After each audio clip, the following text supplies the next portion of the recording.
Europe 1. Des crimes de guerre ont bien été commis en Ukraine. Amnesty International affirme détenir des preuves irréfutables. Oui, le rapport de l'ONG vient d'être publié. Océane Théard, il pointe les exactions commises par les soldats russes sur des civils. Oui, comme ce couple de retraités dans un petit village au nord-ouest de Kiev. Des soldats russes entrent dans leur maison, les enferment au sous-sol. Plus tard, un des soldats demande au vieil homme une cigarette. Il n'en a pas. Le soldat lui tire dans le bras. « Finis-le », répond son collègue. Le soldat l'abat d'une balle dans la tête. Des témoignages comme celui-ci, Amnesty en a déjà collecté 45 et nous en avions aussi recueilli sur le terrain. Écoutez Vladislav, un habitant de Boutcha. Il témoignait il y a quelques semaines au micro de William Molinier, envoyé spécial d'Europe 1 en Ukraine.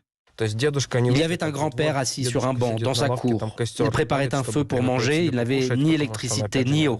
Un type habillé en noir l'a tout simplement fusillé. Ils étaient en uniforme noir. Certains disaient que c'était les services spéciaux, d'autres disaient que c'était les hommes de Kadyrov. Mais tous tiraient sur tout ce qui bougeait, sans pitié.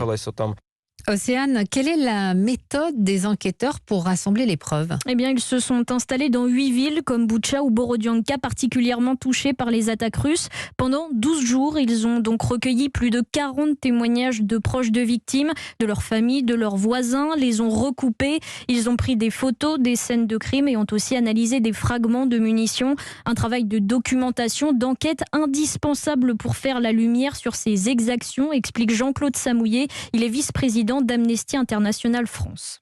Tuer des civils désarmés, c'est une abomination. Ce sont des crimes de guerre, ce sont des violations du droit international. Ça veut dire que c'est une guerre sans limite. C'est une guerre sans règles. C'est une guerre où on prend les populations civiles en otage, ne serait-ce que dans les villes qui sont assiégées, où les personnes sont affamées, sans eau, sans électricité, sans chauffage, sans réseau téléphonique ou Internet. Avec cette guerre de siège, on prend les populations civiles en otage. Et ces preuves si précieuses de crimes de guerre seront ensuite remises à la Cour pénale internationale notamment, et cela pour pouvoir juger les auteurs, explique Jean-Claude Samouillet, mais aussi ceux qui les ont laissés faire. Merci Océane Théard.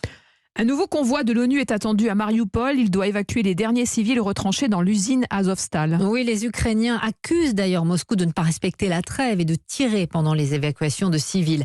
Si les Russes parviennent à prendre cette immense usine Azovstal, ils pourront revendiquer le contrôle total de la ville de Mariupol.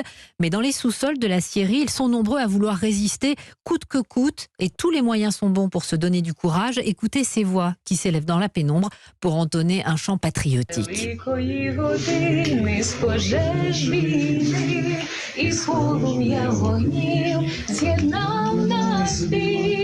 ce soir, le président Zelensky affirme que Mariupol est complètement détruite et qu'il ne reste rien à prendre.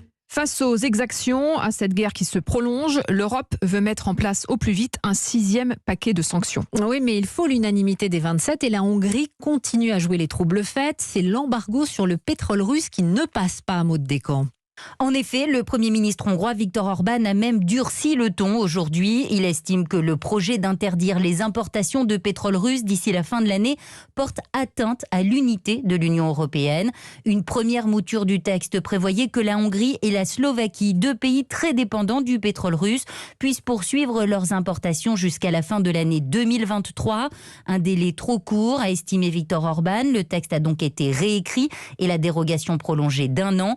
Par ailleurs, des pays comme la République tchèque demandent aussi à pouvoir en bénéficier. En coulisses, les discussions sont tendues, confie un diplomate européen. Des discussions qui vont se poursuivre ce week-end.